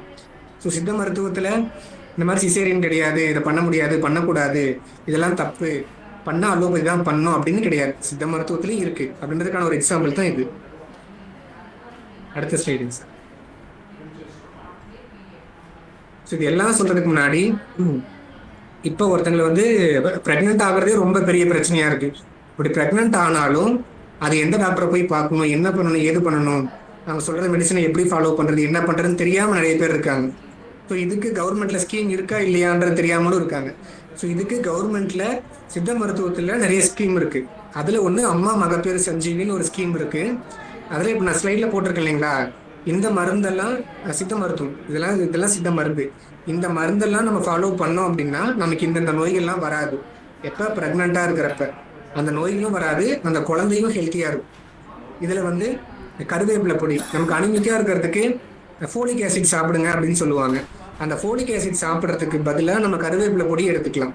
கருவேப்பிலை பொடி தனியாக வாங்கி சாப்பிட்னா கூட நம்ம டெய்லி சாப்பாடில் கொஞ்சம் கொஞ்சம் பொடியை போட்டு நம்ம சாப்பிட்டுக்கலாம், இல்லைன்னா கருவேப்பிலை கூட சாப்பிட்டுக்கலாம். இன்னொன்று மாதுளை மணப்பாகுன்னு சொல்லுவாங்க, அதை சாப்பிட்டாலும் நமக்கு அனிமிக் ஆகாது. இன்னொன்று ப்ரெக்னெண்ட்டாக இருக்கவங்க வாமிட் பண்ணிக்கிட்டே இருப்பாங்க. அப்படி இருக்கிறதுக்கு இந்த மாதுளை மணப்பாக சாப்பிட்டாங்க அப்படின்னா அவங்க இந்த வாமிட் பண்ணுறது குறைஞ்சிடும். இன்னொன்று பாவன பஞ்சாங்குல தைலம் ப்ளஸ் துறிஞ்சி மணப்பாகம் இருக்கு இல்லைங்களா, இந்த பாவன பஞ்சாங்குல தைலத்தை நானே கொடுத்துருக்கேன். ஒரே ஒரு பேஷண்ட்டுக்கு மட்டும் கொடுத்து எக்ஸ்பீரியன்ஸ் பண்ணியிருக்கேன். ஏதாவது ஒரு பேஷண்ட்டுக்கு வந்து அந்த குழந்தை வந்து டிசபிலிட்டியாக இருக்குது, அது கை ஒழுங்காக வளரல, வளர்ந்தது சரியாக வளரல, இல்லை அது மூளை உருண்டை அது ப்ராப்பராக வளரல, ஹார்ட் பீட் ஒழுங்காக இல்லை குழந்தைக்கு அப்படின்னு சொல்லி நிறைய பேர் வந்து அவாய்ட் பண்ணிடுவாங்க. அப்படி பண்ணாமல் அவங்க 3வது மாதத்துலேருந்து அவங்க 9வது மாதம் வரைக்குமே, அதாவது டெலிவரி ஆகிற வரைக்குமே இந்த பாவன பஞ்சாங்குல தைலத்தை குடிச்சிட்டு வந்தாங்க அப்படின்னா ஏதாவது டிசபிலிட்டியாக இருக்கக்கூடிய அந்த குழந்தை கூட நார்மலாக வந்துடும். அவங்க நார்மலாக வந்துடும். இதை நான் ஒரு பேஷண்ட்டு கொடுத்து பார்த்துருக்கேன். அந்த குழந்தைக்கு மூளை வளர்ச்சி இல்லை, ஹார்ட் பீட் கம்மியாகுதுன்னு சொல்லிட்டு இருக்காங்க. அப்போ இந்த பாவன பஞ்சாங்குல தைலத்தை கொடுத்து ஒரு 5வது மாதம் வரைக்கும் கொடுத்துருக்கோம். அதுக்கப்புறம் போய் ஸ்கேன் பண்ணி பார்க்குறப்ப குழந்தை ஹார்ட் பீட்டும் நல்லா இருந்திருக்கு, அது ஃபிசிக்கல் ஏபிளாக இருந்துச்சு, அதுவும் நல்லா ஆயிடுச்சு. ஸோ அந்த பாவன பஞ்சாங்குல தைலத்தை குடிச்சிட்டு வரலாம், ப்ராப்பராக குடிக்கலாம். இதை கவர்மெண்ட்டே சஜஸ்ட் பண்ணுது. ப்ராப்பராக ஒரு சித்த மருத்துவத்தை போகிறதுக்கு நீங்கள் பயந்துட்டீங்கன்னா கூட ஏதாவது ஒரு பிரச்சனையாக இருக்கிறத கண்டிப்பாக கவர்மெண்ட் வந்து அவங்க வந்து அதை சொல்ல மாட்டாங்க. ஸோ கவர்மெண்ட்டே இந்த மருந்து கொடுக்குது நமக்கு. அதே போல் முடக்கற்றான், சீரகம், தேங்காய் தூள் வந்து அந்த பனிக்கூட நீர் கம்மியாக இருக்குன்னு சொல்லுவாங்க. அந்த பனிக்கூட நீர் வந்து அதிகமாகறதுக்கும் ப்ளஸ் குழந்தைக்கு வந்து அந்த கொடி சுற்றி இருக்குன்னு சொல்லுவாங்க, அந்த கொடி சுற்றினது வெளியே வரத்துக்கும் இதை 3யுமே நம்ம ப்ராப்பராக சமைச்சு கொடுத்தோம் அப்படின்னா சரியாயிடும். இன்னொன்று துறிஞ்ச மணப்பாக ஏன் எக்ஸ்ட்ரா போட்டிருக்கேன் அப்படின்னா அது கவர்மெண்ட்லாம் சஜஸ்ட் பண்ணல, அது நான் சஜஸ்ட் பண்ணுற ஒன்று. ஒருத்தங்களுக்கு வந்து அவங்க ப்ரெக்னென்ட் ஆகுறாங்க, ஆனால் வந்து டக்குன்னு அபார்ட் ஆயிடுது அப்படின்றாங்க இல்லையா, அபார்ட் ஆகாமல் இருக்கிறதுக்கு இந்த துறிஞ்சி மணப்பாகன்ற ஒரு மருந்து, அதை வந்து ஒரு நாளைக்கு 2 வேளை ப்ராப்பராக குடிச்சிட்டே வந்தாங்க அப்படின்னா அந்த கரு வந்து நல்லா குறைஞ்சிடும், அது நல்லா ஸ்ட்ராங் ஆயிடும். அவ்வளோ சீக்கிரம் கலையவே கலையாது. இன்னொன்று எங்கேயாவது வெளியே போனாங்க, டக்குன்னு குழியில் போயிட்டு அவங்க இறங்கிட்டாங்க. இந்த வண்டி ஸ்பீடாக போகும்போது டக்குன்னு குழியில் விட்டுட்டாங்க, அதனால டக்குன்னு கலைஞ்சிருச்சு, குழந்தை கலைஞ்சிருச்சு, ரொம்ப பயந்துட்டாங்க அதனால குழந்தை கலைஞ்சிருச்சு அப்படின்னு சொல்கிறாங்க இல்லையா. அந்த மாதிரி என்ன ஆனாலும் குழந்தை வந்து கலையவே கிடையாது. இதை துறிஞ்சு மனப்பாங்கிட்டு தான் மருந்து சாப்பிட்டு வந்தாங்க அப்படின்னா. இதுவும் நான் கொடுத்து பார்த்துருக்கேன். இதை நான் 4 பேர் கொடுத்துருக்கேன். அவங்க இது வரைக்கும் அந்த அபார்ட் ஆகவே கிடையாது. நார்மலாக வந்து நார்மல் டெலிவரியுமே ஆகியிருக்காங்க. ஸோ கவர்மெண்ட்லேயுமே இந்த மேலே இருக்கக்கூடிய 4யுமே ஸ்கீமாக கொடுக்குறாங்க. வேணுன்றவங்க அதை பயன்படுத்திக்கலாம். நீங்களும் மற்றவங்களுக்கு சஜஸ்ட் பண்ணுங்க. ஸோ இது மூலியமா என்ன சொல்ல வரேன் அப்படின்னா, சித்த மருத்துவத்தில் எதுக்குமே தீர்வு இல்லை அப்படின்றது கிடையாது. தீர்வு இருக்கு, நாம் அதை ப்ராப்பராக பயன்படுத்திக்கணும். ஸோ பக்கத்தில் இருக்கக்கூடிய நிறைய சித்தா டாக்டர்கள் இருக்கிறாங்க, நம்ம போய் பார்த்தா தான் தெரியும் அவங்க நல்லா பண்ணுறாங்களா இல்லையா அப்படின்றது. ஸோ நீங்கள் ஒரு சித்தா டாக்டர் கொடுக்குற மருந்தை எடுத்து பார்த்துட்டு சரியில்லை அப்படின்ட்டு சித்த மருத்துவமே சரியில்லை அப்படின்னு ஒரு முடிவுக்கு வர வேண்டாம். இன்னொன்று, சித்த வைத்தியர்கள் நிறைய பேர் இருக்காங்க, நல்லா ப்ராக்டிஸ் பண்ணுற வைத்தியர்கள் இருக்காங்க, பாரம்பரியமாக பண்ணுறவங்க இருக்காங்க. திடீர்னு நேற்று முளைச்சிட்டு நான் வைத்தியர் அப்படின்னு சொல்லி வரவங்களை நம்பி போகாதீங்க. ப்ராப்பராக படித்து சித்த மருத்துவர்கள் நம்பி வாங்க. பாரம்பரியமாக இருக்கக்கூடிய வைத்தியர்கள் நம்பி போங்க. சித்த மருத்துவத்துக்கும் தமிழுக்கும் நிறைய கனெக்ஷன் இருக்கு. சித்த மருத்துவத்தில் எல்லாத்துக்குமே தீர்வு இருக்கு. ஸோ உணவே மருந்து, மருந்தே உணவு தான் சித்த மருத்துவம். இதோட முடிச்சுக்கிறேன். இந்த வாய்ப்பு கொடுத்த பிபிஜி காலேஜ்க்கும், தமிழ்துறை பேராசிரியர்களுக்கும், ஐக்கியூஏசிக்கும், கனகராஜ் சாருக்கு, இந்த செஷனை இவ்வளோ நேரம் வெயிட் பண்ணி கேட்ட எல்லாருக்கும் ரொம்ப நன்றி. வணக்கம். நன்றிங்க சார். அருமையான ஒரு உரை நிகழ்ச்சிகள். யாரேனும் ஐயம் இருந்தாலோ அல்லது வினாக்கள் இருந்தாலும் கேட்கலாம். எனக்கு ஒரு சந்தேகம் ஐயா. ஐயா வணக்கம். ஐயா சார் வணக்கம், சொல்லுங்க சார். சார், இதில் அதாவது இப்போ டாய்லெட்டு போகிறோம்னா பப்ளிக் டாய்லெட்டு போகிறது நல்லதா கெட்டதா சார்? பப்ளிக் பாத்ரூமில் பப்ளிக் பாத்ரூம் அர்ஜென்ட் ஆயிருக்கு. இப்போ பப்ளிக் பாத்ரூமில் வந்து டாய்லெட்டு போகிறது நல்லதா கெட்டதா சார்? அது சுத்தமா இருந்தா போறது நல்லதுங்க சார். சுத்தம் இல்லாம இருக்கு அப்படின்னா போறது கெட்டதுங்க சார். சரி சரி. ஏன்னா அது சுத்தமா இல்லை அப்படின்னா யூடி இன்ஃபெக்ஷன் ஒன்று சொல்லுவாங்க சார், யூரினரி ட்ராக் இன்ஃபெக்ஷன் ஒன்று சொல்லுவாங்க. அந்த நோய் வரதுக்கு நிறைய வாய்ப்புகள் இருக்கு சார். வாய்ப்புகள் இருக்கு. ஆமாம். சரி சரி. உங்க முறை ரொம்ப சிறப்பாக இருந்துச்சு சார். ரொம்ப நன்றி சார். ரொம்ப நன்றிங்க சார். ஐயா வணக்கம். ஐயா வணக்கங்க மேம். ஐயா, உங்களுடைய உரை வந்து ரொம்ப பயனுள்ளதா இருந்ததுங்க. நன்றி நன்றி. எனக்கு ஒரு சந்தேகம். இந்த இளநரைன்னு சொல்லி ஒரு சின்ன வயசுலயே குழந்தைங்களுக்கு வந்து முடி நரைக்குது இல்லைங்கய்யா, இதுக்கு சித்த மருத்துவத்தில் ஏதாவது தீர்வு இருக்குதுங்களாங்கய்யா? தீர்வு இருக்குங்க மேம். சிலருக்கு வந்து வழி வழியா வருங்க மேம். அவங்களோட பரம்பரையா அவங்க சின்ன வயசுலயே அவங்களுக்கு நரைச்ச முடி வந்துருச்சு அப்படின்னா அவங்களுக்கு சரி பண்றது ரொம்ப கஷ்டங்க மேம். இல்லை அவங்க ப்ராப்பராக தலைக்கு எண்ணெய் வைக்க மாட்டுறாங்க, சாப்பிட்ற சாப்பாடுமே சரியில்லை, இன்னொன்று அனிமிக்காக இருக்காங்க அப்படின்றவங்களுக்கு இளநரை வந்துச்சு அப்படின்னா நம்ம சரி பண்ணிடலாங்க மேம். கண்டிப்பாக அதுக்கு நெல்லிக்காய் இருக்கு இல்லைங்க மேம், அது நெல்லிக்காயில் வந்து லேகியமாக ஒன்று செய்வாங்க, நெல்லிக்காய் இலகம்னு ஒன்று செய்வாங்க. அந்த நெல்லிக்காய் இலகத்தில் வந்து சுத்த மண்டூரம்னு ஒரு மருந்து இருக்குங்க மேம். இது ரெண்டையும் ஒன்றா சேர்த்து ஒரு 2 months 3 months சாப்பிட்டு வராங்க, ப்ராப்பராக சாப்பிட்டுக்கிட்டே வராங்க அப்படின்னா அவங்களுக்கு இளநரையை வந்து க்யூர் பண்ணிடலாங்க கண்டிப்பாக. நன்றிங்கய்யா. இன்னொரு சந்தேகம், இப்போ இங்கிலீஷ் மெடிசன் ஏதாவது எடுத்துட்டு அதுக்கப்புறம் சித்த மருத்துவம் எடுத்தா அது ஏதாவது நமக்கு உடல்ல பாதிப்பு ஏற்படுத்துமாங்கய்யா? ரொம்ப நன்றிங்க மேம். இது நானே சொல்லான்ட்டு இருந்தேன், ஒரு ஸ்லைடும் போடலான்ட்டு இருந்தேன், மறந்துட்டேன். ஞாபகப்படுத்துறது ரொம்ப நன்றிங்க மேம். இப்போ நிறைய பேருக்கு இருக்கக்கூடிய ஐயம் என்ன அப்படின்னா, சித்தா மருந்தும் இந்த மாதிரி அலோபதி மெடிசனும் சேர்த்து எடுக்கும்போது, இங்கிலீஷ் மெடிசனும் சேர்த்து எடுக்கும்போது ரியாக்ட் பண்ணிடும் அப்படின்னு சொல்கிறாங்க. அப்படிலாம் பெருசாக ரியாக்ட் அவ்வளோ சீக்கிரம் பண்ணாது. அப்படி பண்ணாமல் இருக்கணும் அப்படின்னம்னா, இப்போ நீங்கள் ஏதாவது ஒரு சளி காய்ச்சலுக்கு எடுக்கிறீங்க, இல்லை சுகர் பிபிக்கு ஒரு மருந்து எடுத்துகிட்டு இருக்கீங்க, இடையில நம்ம சித்த மருத்துவத்தை எடுக்கிறோம் அப்படின்னா 2 மெடிசனுக்கு கேப் விடணும். இப்போ நீங்கள் இங்கிலீஷ் மெடிசன் வந்து ஒரு 9 மணிக்கு சாப்பிட்றீங்க அப்படின்னா நீங்கள் சித்தா மெடிசன் வந்து 9:30க்கு சாப்பிட்டுக்கோங்க. ஸோ 2க்கும் இடையில வந்து ஒரு 20 நிமிஷம் இல்லைன்னா ஒரு அரை மணி நேரம் கேப் விட்டுட்டு எடுத்தீங்க அப்படின்னா நீங்கள் எந்த டிசீஸ்க்கு மெடிசன் எடுத்தாலும் சரி நீங்கள் தாராளமாக சாப்பிடலாம். எந்த ரியாக்டும் பண்ணாது, எந்த பக்க விளைவுகளும் ஏற்படுத்தாது. 100% ஷூர், எதுவுமே ஏற்படுத்தாது. ஆனால் ஒரே நேரத்தில் சாப்பிடக்கூடாது. ஒரே நேரத்தில் இங்கிலீஷ் மருந்தையும் போட்டு சித்தா மருந்தையும் போடக்கூடாது. அப்படி போட்டோம்னா ஒரு சில மருந்துகள் வந்து விளைவுகள் ஏற்படுத்துது. இப்படி கேப் விட்டு எடுக்கும்போது எந்த விளைவுகளும் யாருக்கும் இப்போ வரைக்கும் பண்ணுறதே கிடையாது. ஒரு அரை மணி நேரம் கேப் விட்டு எடுத்துக்குவாங்க, எடுத்தீங்கன்னா பிரச்சனையே கிடையாது, தாராளமாக எடுக்கணும். மிக்க நன்றிங்கய்யா. தேங்க்ஸ், நன்றிங்க. ஐயா வணக்கங்கய்யா. வணக்கங்க. ரொம்ப அருமையான ரொம்ப எங்க எல்லாருக்குமே தேவையான அன்றாட வாழ்க்கையில நம்ம பயன்படுத்தக்கூடிய உணவு முறைகள் எல்லாமே ரொம்ப அழகா எடுத்துக்கொண்டீங்கய்யா. எனக்கு ஒரு சந்தேகம். இந்த மாதுளை மணப்பாகுன்னு நீங்க சொன்னீங்க இல்லைங்கய்யா, அது ஆமாங்க. இப்ப நிறைய இடத்துல கிடைக்குது. ஆனா எங்க அதை வாங்கிக்கணும், அது குழந்தைங்களுக்கு கொடுக்கலாமா, அதனுடைய அளவு முறை என்ன அப்படிங்கறது எனக்கு தெரியணுங்கய்யா. அது மாதுளை ஒரு மணப் கேள்விங்கய்யா. சரிங்க மேம். அடுத்தபடியா இப்போ நமக்கு அந்த நரம்பு தளர்ச்சி வந்தவங்களுக்கு சொல்லுங்க. சரியான முறையில மருந்து எதுவும் கொடுத்து சரி பண்ண முடியுங்களா? இப்ப ஸ்ட்ரோக் அட்டாக் ஆயிட்டு கிட்டத்தட்ட ஒரு 10 வருடங்கள் ஆயிடுச்சு. அதை சரிங்க. சரிப்படுத்துறதுக்கு சித்த மருத்துவத்துல ஏதாவது மருத்துவ முறை இருக்குதுங்களா? சரிங்க. இப்ப மாதுளை மணப்பா கேட்டிருந்தீங்க மேம். மாதுளை மணப்பாகு எல்லா விதமான கம்பெனியுமே போடுறாங்க மேம். சித்த மருத்துவ கம்பெனி, ஆயுர்வேதாலயம் ரெண்டுலையுமே மாதுளை மணப்பாகு போடுறாங்க மேம்.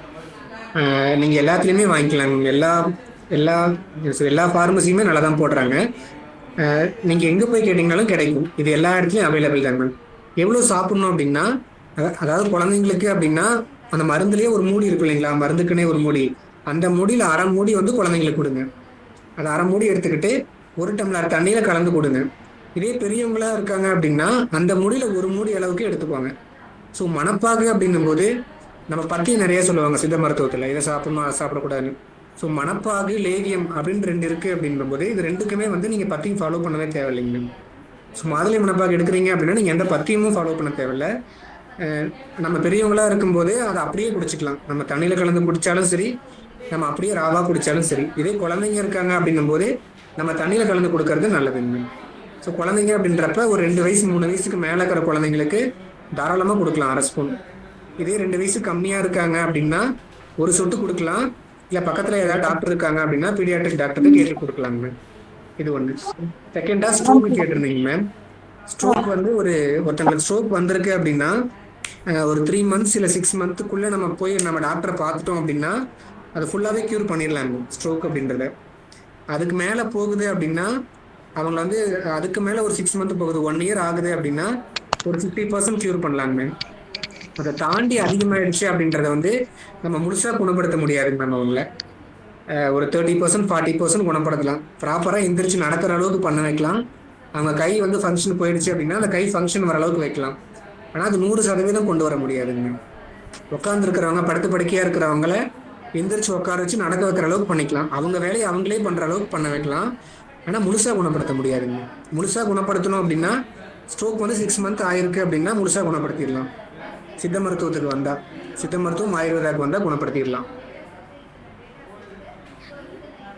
சரிங்க, நன்றிங்க. தேங்க்யூ.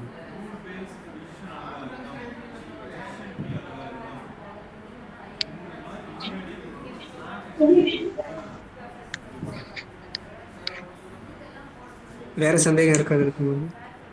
மணிவண்ணன் ஐயா, வணக்கம் சார். இந்த பல்லு இருக்கு இல்லைங்கய்யா, பல்லுல இந்த துளை ஏற்பட்டுச்சு, சொத்த பல்லா இருக்கு இல்லைங்கய்யா. ஆமாங்க சார். அதுக்கு நம்ம எந்த மாதிரி உடனடி தீர்வுக்கு ஏதாவது வழி இருக்குங்களா? அந்த பல்லு எடுக்கக்கூடாது, எடுத்தா நமக்கு இயல்பான நிலைமை போயிடும். அந்த எடுக்காம அந்த துளையை நம்ம எந்த ஒரு பிரச்சனையும் ஏற்படாம நம்ம இயல்பான நிலை கொண்டு வரதுக்கு என்னங்க பண்றது சார்? அதுக்கு இயல்பான நிலைக்கு வர்றதுக்கு மெடிசின் இருக்குங்க சார். இப்போ பல்லு இருக்கு, சொத்த பல்லு இருக்கு அப்படின்னா ஆரம்ப கட்டம் அப்படின்னா அந்த குணப்படுத்திட்டோம்னா பிரச்சனை இல்லைங்க சார். இதே உங்களுக்கு பல்லு ரொம்பவே அரிச்சிருச்சு அப்படின்னா அரிச்ச பல்ல திரும்ப புதுசா நம்ம ஒன்றும் பண்ண முடியாதுங்க சார். அது அரிச்ச வரைக்கும் அரிச்சதுதான், அதுக்கு மேல அரிக்காம பாத்துக்கலாங்க சார். அதுக்கு என்ன பண்ணலாம் அப்படின்னா அந்த கண்டங்கத்திரின்னு ஒரு காய் சொல்லுவாங்க சார். கண்டங்கத்திரி காய் இருக்கு இல்லைங்களா, அதை காஞ்சி போன காய் எடுத்து நம்ம ஒரு தொட்டாங்குச்சி இல்லைன்னா ஒரு சும்மா ஒரு தட்டு மாதிரி வச்சு அதில் போட்டுட்டு அதை நம்ம எரிய விடணும் சார். அதில் நெருப்பு பற்ற வச்சு எரிய விடணும். அது மேலே ஒரு புகை வரும். அது எரிஞ்சதுக்கு அப்புறம் ஒரு புகை மேலே வரும் சார். அந்த புகையை நம்ம அந்த பல்லு இருக்கு இல்லைங்களா, சொத்த பல்லு, அந்த பல்லுல படுற மாதிரி வச்சோம் அப்படின்னம்னா அதுல இருந்து புழுவெல்லாம் வெளியே வந்துடும் சார். அந்த சொத்த பல்லு சரியாயிடும். இது ஒண்ணு பண்ணலாங்க சார். இதுக்கு அப்புறமேட்டு இது கொஞ்சம் சிரமமா இருக்கு, செய்ய முடியல அப்படின்னா நீங்க ஹாஸ்பிட்டல் போனீங்கன்னா இந்த ஃபார்மேட் தான் பண்ணுவாங்க. இது இல்லாம நம்ம மெடிசனா நம்மளே எடுத்துக்கணும் அப்படின்னம்னா செங்கத்தாரி எண்ணெய்னு ஒரு மருந்து சொல்லுவாங்க சார். சித்த மருத்துவத்துல. அந்த அந்த அது வந்து ஆயிலா இருக்கும். அந்த ஆயில் வந்து நம்ம வாயில வந்து நம்ம வாய் கொப்பளிக்கிறோம் இல்லைங்களா? ஆமா. அந்த மாதிரி அந்த ஆயில வாயில ஊத்திட்டு நம்ம வாய் கொப்பளிக்கிறோம். இல்லைன்னா ஒரு 5 மினிட்ஸ் அந்த ஆயில வாயிலேயே வச்சிருக்கோம் அப்படின்னம்னா அந்த சொத்த பொருள் எல்லாம் சரியாயிடும் சார். செங்கத்தாரி இணைன்னு சொல்லுவாங்க. செங்கத்தாரின்றது அது ஒரு பிளான்ட். அதனுடைய பட்டை தான் யூஸ் பண்ணுவாங்க. அதை பண்ணோம்னாலும் சரியாகும் சார். அப்படி இல்லைன்னா காசு கட்டின்னு அப்படின்னு ஒரு டேப்லெட் இருக்குங்க சார். காசு கட்டி அப்படின்றது காசு கட்டி வேர்னு சொல்லுவாங்க, காசு கட்டி மரம். அதுல வந்து ஒரு மாத்திரை இருக்குங்க சார். சரி சரி. அது வந்து ஒரு மெடிசனாவே வச்சிருக்காங்க. அந்த மாத்திரையை வந்து பல்லு சொத்தையா இருக்கிற இடத்துல நம்ம வச்சுக்கணும். அந்த இடத்துல ஒரு நாளைக்கு 2 மாத்திரை. அந்த மாத்திரையை வச்சுட்டு அந்த மாத்திரை கொஞ்சம் கொஞ்சமா கரைஞ்சிரும். திரும்ப வாய்ப்புல போனாலும் பிரச்சனை இல்லைங்க சார். சரி சரி. ஒன்றும் பிரச்சனை இல்லை. அது அந்த சொத்த பல்லு இருக்கிற இடத்துல வச்சுக்கிட்டே வந்தோம், ரெகுலரா வச்சுக்கிட்டே வந்தோம் அப்படின்னா சொத்த பல்லு கண்டிப்பா சரியாயிடும் சார். கண்டிப்பாங்க. அப்புறம் இன்னொரு வினாங்க, நம்ம இயல்பா இருக்கிற நமக்கு உடல் வலிமைக்கும் குழந்தைங்களுக்கு வந்து அவங்களுக்கு இன்டெரக்டா உணவுலயே மருந்து கலந்து கொடுப்பாங்க இல்லைங்களா? அது குழந்தைங்க இப்போ 5, 6 வயது குழந்தைங்களுக்கு ஆரோக்கியமா இருக்கிறதுக்காக அவங்க என்னென்னமோ சாப்பிடுவாங்க, ஸ்நாக்ஸ் இதெல்லாம் சாப்பிடுவாங்க. நம்ம அவங்களுக்கு இன்டெரக்டா கொடுத்து தான் கொடுக்க முடியும், டைரக்டா கொடுக்க முடியாது. அந்த மாதிரி எந்த உணவுலாம் கொடுக்கலாம்? அதுக்காக தான் குழந்தைகளுக்காக வச்சிருக்கிறது தாங்க சார் இந்த மணப்பாகு இலகம்ன்றது. மணப்பாகு அப்படின்னா இனிப்பா இருக்கு. எப்படியா இருந்தாலும் அந்த மருந்து இனிப்பா மட்டும்தான் இருக்கும். கண்டிப்பா. இப்ப நம்ம நிலவேம்பு கஷாயம் கொடுக்குறோம் அப்படின்னா கசப்பா இருக்கும். கண்டிப்பா. அதுவே மணப்பாகு ஃபார்மேட்லயே வச்சிருப்பாங்க. அதை கொடுக்கும்போது இனிப்பா தான் இருக்கும். ஆனா அது இனிப்பா இருக்கிறதுக்காக அதனுடைய வேலை வந்து செய்யாம போகாது. கண்டிப்பா வேலை செய்யும் சார். கண்டிப்பா. இது கடைசி ஒரே ஒரு வினா, இது ரொம்ப இம்பார்ட்டன்ட். இப்போ இர்ரெகுலர் பீரியட்ஸ் இருக்கு இல்லைங்களா லேடிஸ்க்கு? ஆமாங்க சார். அதுக்கு வந்து ஹாஸ்பிட்டல் போனாங்கன்னா அவங்க டானிக் கொடுக்குறாங்க. சரி. ஒரு 3 months வாக்கில் ரெகுலராக கொடுத்துட்றாங்க. அதை ரெகுலராக சாப்பிட சொல்லி கொடுக்குறாங்க. சரி சார். இதுக்கு நமக்கு சித்தால ஏதாவது வேற வழி இருக்குங்களா ஆகாமல் இருக்கிறதுக்கு, இர்ரெகுலர் பீரியட்ஸ் வராமல் இருக்கிறதுக்கு? சார் இர்ரெகுலர் அப்படின்னா உங்களுக்கு எதனால இர்ரெகுலர் பீரியட்ஸ் வருதுன்னு முதல்ல பார்க்கணும் சார். கண்டிப்பா கண்டிப்பா. அது வந்து பிசிஓடினால வருதா, இல்லை ஹார்மோன்ஸ் கம்ப்ளைண்ட்னால, சில பேருக்கு தைராய்டு பிரச்சனை இருந்தாலும் இர்ரெகுலர் பீரியட்ஸ் ஆகும் சார். கண்டிப்பா. அந்த மாதிரி அவங்களுக்கு ஹார்மோன்ஸ்ல கம்ப்ளைண்ட் இருக்கா இல்லை யுட்ரஸ்ல தான் பிரச்சனை இருக்கான்னு பார்க்கணும். இன்னொன்று அடினோமைசிஸ்ன்னு சொல்லுவாங்க. அந்த மாதிரி நிறைய கம்ப்ளைண்ட் இருக்கு சார். யுட்ரஸ் சார்ந்து நிறைய கம்ப்ளைண்ட் இருக்கு. எதனால் இர்ரெகுலர் பீரியட்ஸ்ன்னு பார்த்துட்டு அதுக்கு தகுந்த மாதிரி மெடிசன் கொடுக்கணும் சார். அப்படி இர்ரெகுலர் ஆகாமல் இருக்கிறதுக்கு தான் அந்த பிபிடியில் வந்து அந்த இது போட்டுருக்கு, எள்ளுருண்டை சாப்பிட்றது, வெள்ளை கஞ்சி, உளுத்தங்கஞ்சி, இதெல்லாம் நான் கொஞ்சம் நார்மலாக எடுத்துக்கிட்டே இருந்தோம்னா அந்த இர்ரெகுலர் பீரியட்ஸே வராதுங்க சார். எந்த கம்ப்ளைண்ட்னாலையும் வராது. இந்த காலத்தில் அதெல்லாம் யாரும் சாப்பிட மாட்டேங்கிறாங்க. அதுதான் பெரிய விஷயம். அதனாலதான் டாக்டர்ஸ்லாம் அதிகமாயிட்டாங்க சார். கண்டிப்பா உண்மைதான். நம்ம இயற்கை முறையில் நம்ம இருந்தோம்னா எந்த ஒரு பிரச்சனையுமே நமக்கு வரப்போறது கிடையாது. கண்டிப்பா.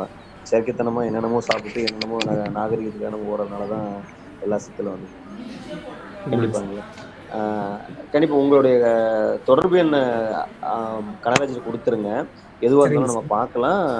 ஏதாவது நிகழ்வு ஏற்படுத்துற மாதிரி இருந்தாலும் இப்போ நண்பர்கள் குழுல கூட நம்ம ஏதாவது ஒரு கல்லூரி வளாகத்துல ஒரு நேரடியா ஒரு கலந்துரையாடலோ இல்லை வந்து ஒரு கருத்தரங்கமோ கூட நம்ம ஏற்பாடு செய்யலாம். கண்டிப்பா கண்டிப்பா கண்டிப்பா. சரி, வாய்ப்பு. நன்றி நன்றி நன்றி நன்றி நன்றி.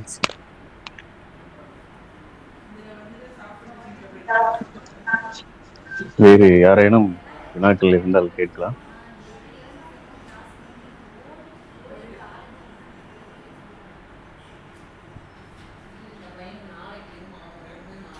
நன்றி. அறிவாலும் தமிழ் பற்றாலும் எம் துறையை தலைநிமிர செய்து கொண்டிருக்கும் எமது மதிப்பிற்குரிய தமிழ் துறை தலைவர் முனைவர் ச. சந்திரகலா அவர்களை தொகுப்புரை வழங்க அன்புடன் அழைக்கிறோம். இந்த 5 நாள் நடைபெற்ற இந்த நிகழ்வு தொகுத்து குறுகிய நேரத்தில் உங்களுக்கு வழங்குவார்கள். அவர்களை தொகுப்புரை வழங்க அன்புடன் அழைக்கிறோம். நன்றி கனகராஜ் ஐயா. அனைவருக்கும் வணக்கம். பிபிஜி கலை மற்றும் அறிவியல் கல்லூரி தமிழ்துறையும் IQSC அமைப்பும் இணைந்து 5 நாள் நடத்தி கொண்டிருக்கக்கூடிய இந்த Indian Tamil literature and Indian knowledge system என்ற தலைப்பின் கீழ் நடைபெற்று கொண்டிருக்கக்கூடிய ஆசிரியர் திறன் மேம்பாட்டு பயிற்சியானது இன்று இனிதே நிறைவடைகின்றது. இதற்காக ஒத்துழைப்பு வழங்கிய அனைத்து தரப்பினருக்கும் எனது நன்றி கலந்த வணக்கத்தை தெரிவித்துக் கொள்கிறேன். முதல் நாள் நிகழ்வானது 9/3/26 அன்று தொடங்கியது. இந்த முதல் நாள் நிகழ்வில் இந்திய அறிவு அமைப்பு இந்தியன் நாலேஜ் சிஸ்டத்தை குறித்து சிறப்பு விருந்தினர் முனைவர் சந்தோஷ்குமார் ஐயா அவர்கள் நமது கோவை கொங்கு நாடு கலை அறிவியல் கல்லூரியை சார்ந்த ஐயா அவர்கள் சிறப்புரையாற்றினார்கள்.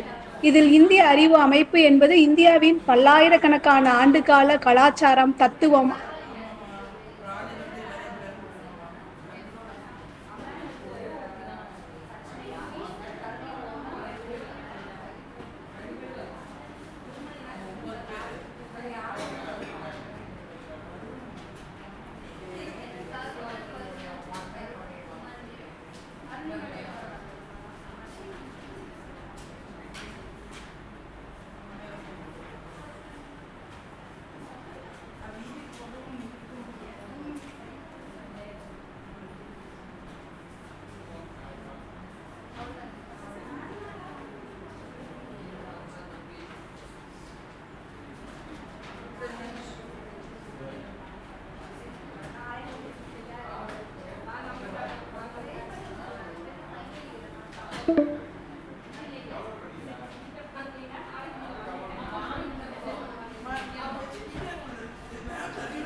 கீழ் நம்மளுடைய வாழ்க்கையில் அன்றாட நிகழ்விற்கு நாம் எவ்வாறு நம்மளுடைய உணவே மருந்து என்கிற முறையில் அன்றாடும் நாம் என்ன செய்ய வேண்டும் என்பதை காலையில் இருந்து இரவு தூங்கும் வரைக்கும் நாம் பயன்படுத்தக்கூடிய கண்ணில் போடக்கூடிய மை முதற்கொண்டு எவ்வாறு தயாரிக்க வேண்டும், அதை போடுவதால் என்ன நன்மை, பெண்களுக்கு முக்கியமாக நல்ல ஒரு அரிய கருத்துக்களை வழங்கியுள்ளார்கள்.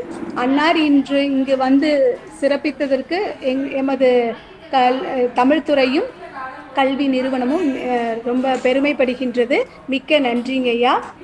இந்த 5 நாள் நிகழ்விற்கும் எங்களுக்காக ஒத்துழைப்பு வழங்கிய இணைப்பில் இணைந்துள்ள அனைத்து பேராசிரியர்களுக்கும் ஆய்வு மாணவர்களுக்கும் எனது நன்றியை தெரிவித்துக் கொள்கிறேன். மேலும் இந்த நிகழ்வு நடத்துவதற்கு உறுதுணையாக இருந்து இங்கு எங்களுக்கு வழிகாட்டிய எமது கல்லூரி முதல்வர் அம்மா அவர்களுக்கும், எமது நிறுவன தலைவர் ஐயா, துணைத் தலைவர் ஐயா, தாளாளர் அம்மா அவர்களுக்கும் நன்றி கூறிக்கொள்கிறேன். எனது துறை சார்ந்த பேராசிரியர் பெருமக்களுக்கும் எனது நன்றியை தெரிவித்துக் கொள்கிறேன். நன்றி. நன்றி அம்மா. விக்கி அவர்கள் சொல்லியிருக்கீங்க, ஏதாவது கேள்வி இருக்குங்களா?